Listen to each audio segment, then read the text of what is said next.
উপদেষ্টা ডক্টর মোহাম্মদ ইউনূসের সঙ্গে ভারতের প্রধানমন্ত্রী নরেন্দ্র মোদীর বৈঠক হতে যাচ্ছে। থাইল্যান্ডের ব্যাংককে বিমস্টেক সম্মেলনের সাইডলাইনে ৪ এপ্রিল বৈঠকটি অনুষ্ঠিত হবে। এ নিয়ে আরও জানাতে থাইল্যান্ড থেকে আমাদের সঙ্গে সরাসরি যুক্ত হচ্ছেন সহকর্মী হাসিব বিল্লাহ। হাসিব, জানাবেন বহুল প্রতীক্ষিত ইউনূস মোদী বৈঠক নিয়ে আপনার কাছে আর কি কি তথ্য আছে?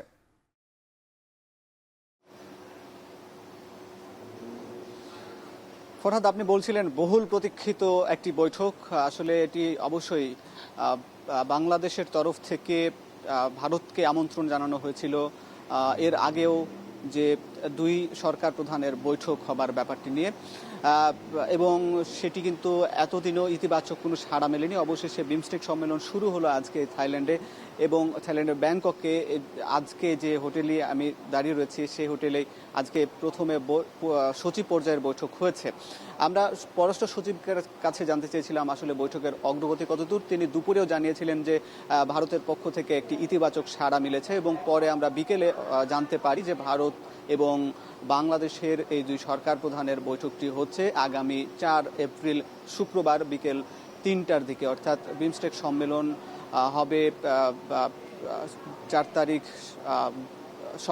সকালে প্রধান উপদেষ্টা সহ এই বিমস্টেকের যে ৭ সদস্য, ভারত, নেপাল, মিয়ানমার, থাইল্যান্ড, এদিকে শ্রীলঙ্কা এবং নেপাল, ভুটান সহ বাংলাদেশ, এবং সেই ৭ দেশের শীর্ষ সরকার প্রধান এবং রাষ্ট্রপ্রধানদের যে সম্মেলন, সেই সম্মেলন শেষে সাইডলাইনে প্রধান উপদেষ্টা এবং নরেন্দ্র মোদীর বৈঠকটি হতে যাচ্ছে। এটি বহুল কাঙ্ক্ষিত, কারণ ৫ আগস্ট ছাত্র জনতার গণ অভ্যুত্থানের পর যে শেখ হাসিনা ভারতে পালিয়ে যায় এবং সেখানে আশ্রয় নেয়, তারপর থেকেই ভারত থেকে শেখ হাসিনাকে বাংলাদেশে ফেরত পাঠানোর দাবি করে বাংলাদেশের জনগণ, এবং বাংলাদেশের আদালতেও যখন আন্তর্জাতিক অপরাধ ট্রাইব্যুনালে শেখ হাসিনার সাজা হয় বা শেখ হাসিনার অপরাধ প্রমাণিত হয়, তখন থেকেই বাংলাদেশ সরকার ভারতকে আমন্ত্রণ জানিয়েছে যে শেখ হাসিনাকে যেন ফেরত পাঠানো হয়। এদিকে আওয়ামী লীগ সরকার প্রধান শেখ হাসিনা সহ সাবেক আওয়ামী লীগের আরও শীর্ষ নেতারা ভারতে অবস্থান করছেন, ভারতে পালিয়ে রয়েছেন, এবং বাংলাদেশের পক্ষ থেকে তাদেরকে ফেরত পাঠানোর ব্যাপারে বলা হচ্ছে, কিন্তু